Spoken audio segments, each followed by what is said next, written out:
नमस्कार। एक गंभीर विषय आप सभी के संज्ञान में इस वीडियो के माध्यम से लाना चाहता हूं। देश के प्रधानमंत्री, देश के शिक्षा मंत्री, प्रदेश के मुख्यमंत्री और साथ में देश के वो सभी जागरूक नागरिक जो बच्चों के भविष्य को लेकर थोड़ा भी चिंतन मनन करते रहते हैं। एक विषय चल रहा है जो मैं अक्सर देखता हूं, चूंकि मैं खुद एक अध्यापक हूं। मैं देख रहा हूं कि इस समय एक नई समस्या खड़ी हो रही है।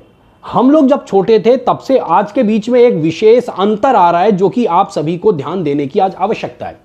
देखिए, हम लोग जब छोटे थे, हम लोग जब बोर्ड एग्जाम्स दे रहे थे, 10th का एग्जाम दिया, 12th का एग्जाम दिया बोर्ड का, तो उस समय क्या होता था, जैसे 10th का दिया तो 9th और 10th का पूरा सिलेबस 10th में आता था बोर्ड के एग्जाम में।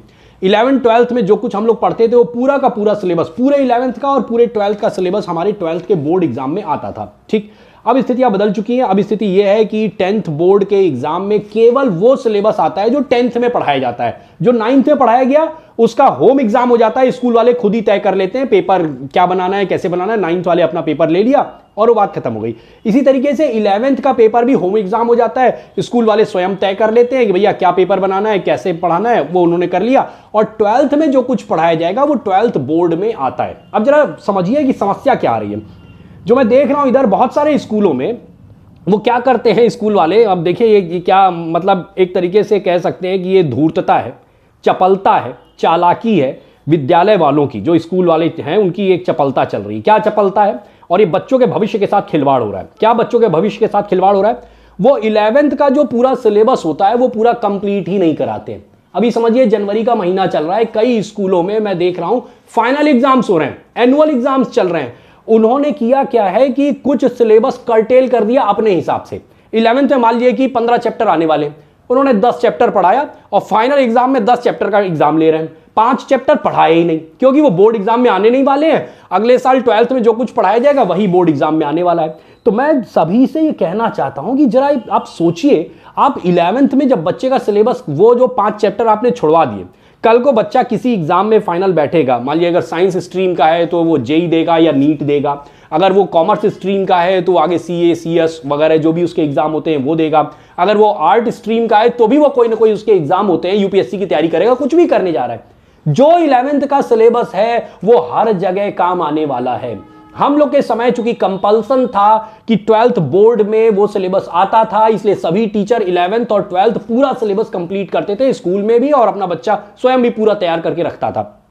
आज स्थिति ये हो गई है, 11th के सिलेबस को छूट दे देते हैं स्कूल वाले भी, और बच्चा भी हल्का कर देता है उसको कि भाई छोड़ो 11th के सिलेबस का क्या करना है, 12th वाला जो होगा वही देखेंगे, वो बोर्ड में आएगा। लेकिन इससे उसके भविष्य के ऊपर क्या जो है नया प्रश्न चिन्ह आप खड़ा कर दे रहे हैं, उसके नई समस्याएं, नई खाई खोद के आप रख दे रहे हैं। जब कल को उसे कोई एग्जाम देना होगा तो पीछे का उसकी जो कमजोरी है वो एक मतलब मल्टीप्लाई होकर उसके सामने खड़ी हो जाएगी, कई गुना एक बड़े राक्षस के रूप में उसके सामने खड़ी होगी, क्योंकि उसका बेस कमजोर कर दिया आपने 11th में, और यही काम 9th में हो रहा है।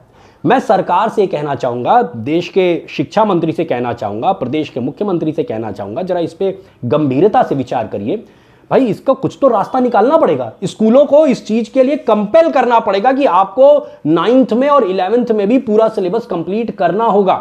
या तो आप खुद ही आप अभी छापे मार लीजिए, जो जहां जहां फाइनल एग्जाम्स हो रहे हैं आप देखिए कहां कहां फाइनल एग्जाम्स हो रहे हैं, उनका जरा आप जो फाइनल एग्जाम का पेपर आप उठा के देख लीजिए। उसमें आपको साफ दिखाई देगा कि पता चला 15 चैप्टर है, केवल 10 चैप्टर का टेस्ट हो रहा है, 5 चैप्टर का टेस्ट ही नहीं हो रहा है। उन्होंने पढ़ाया भी नहीं, मतलब अपनी भी मेहनत बचा ली और बच्चे के भविष्य को गड्ढे में ढकेल दिया। तो इसलिए मेरा आपसे निवेदन है कि आप ऐसे स्कूलों में या तो छापा मारिए, आप पता करिए कि क्या हो रहा है यहाँ पे, किस तरीके से बच्चों के भविष्य के साथ खिलवाड़ हो रहा है। और या दूसरा मैं तरीका बता रहा हूं कि कंपेल करने का कोई तो रास्ता बनाना पड़ेगा भाई। या फिर आप 11th का पेपर भी बोर्ड की तरफ से कराइए। 11th का और 9th का पेपर भी बोर्ड की तरफ से होना चाहिए। मतलब 9, 10, 11, 12 इसमें छूट नहीं दी जा सकती है। इस तरीके से नहीं चल सकता है कि सिलेबस जिस स्कूल का जितना मन करेगा उतने सिलेबस कराएगा, है जो मन किया एक यूनिट छुड़वा दी, पूरी की पूरी एक यूनिट। पता चला 11th फिजिक्स में उन्होंने साउंड पढ़ाई नहीं। 3 मेन यूनिट होती है, मैकेनिक्स होती है, साउंड होती है, हीट होती है। पता चला साउंड उन्होंने पढ़ाया ही नहीं, तो हम फाइनल पेपर में साउंड हम पूछेंगे ही नहीं क्योंकि हमने पढ़ाया ही नहीं है। अब या तो आप ऐसा करिए कि 11th का और 9th का पेपर भी बोर्ड की तरफ से कराइए। मैं इसमें जो विकल्प देख पा रहा हूं कि सरकार को क्या करना चाहिए, क्या इसका सोल्यूशन क्या हो सकता है। 2 सोल्यूशन है। या तो आप 9th का और 11th का पेपर भी बोर्ड की तरफ से करवाइए। पहली बात, पेपर आप बना के दीजिए। पेपर बनाने की छूट स्कूल वालों को नहीं होनी चाहिए। या तो ये हो, या दूसरी चीज है कि भैया जो पुराना पैटर्न था कि 10th में 9 10th दोनों का पूछा जाता था, 12th में 11 12th का दोनों का पूछा जाता था, अब वैसा पैटर्न कर दीजिए। मुझे यही दो सोल्यूशन दिखाई देते हैं, या तो पुराने पैटर्न पे चले जाइए और या फिर नए पैटर्न पे ही रखना है कि 11th का 11th में पूछेंगे, 12th का 12th में पूछेंगे। भाई ठीक है, ये सोल्यूशन सबको अच्छा लग रहा है तो अच्छी बात है, लेकिन फिर इसके ऊपर एक कोई ना कोई तो चेक पॉइंट बनाना पड़ेगा। और चेक पॉइंट मुझे जो दिखाई देता है वो यही हो सकता है कि 11th का पेपर भी मतलब बोर्ड ही तय करे और 9th का पेपर भी बोर्ड तय करे। स्कूल को ये छूट नहीं होनी चाहिए, उसके भी सेंटर पढ़ने चाहिए। 11th का सेंटर डालिए, अगर स्कूल ए का जो बच्चा है वो स्कूल बी में जाए और वहां पे उसका टेस्ट होगा और उसका पेपर बोर्ड की तरफ से आएगा, तब जाके हम लोग ये इंश्योर कर सकते हैं कि बच्चों को 11th में पूरा सिलेबस स्कूल वाले कराएंगे और इससे बच्चों का भविष्य, उसकी जो नींव बनती है वो नींव मजबूत बनेगी। मैं चाहता हूं सभी अभिभावक भी इस बात को गंभीरता से समझें और इस वीडियो को ज़्यादा से ज़्यादा ट्वीट करिए और जो निर्णय लेने वाले लोग हैं, मुख्यमंत्री हैं, शिक्षा मंत्री हैं, प्रधानमंत्री हैं, उन तक ये वीडियो पहुंचाइए, उन तक ये बात पहुंचाइए कि भाई ऐसा कुछ करिए, कंपेल करिए स्कूल वालों को, और नहीं तो बच्चों की नींव जो है वो कमजोर हो जाएगी। मेरा निवेदन है इस बात को गंभीरता से लिया जाए। धन्यवाद। जय हिंद, जय भारत।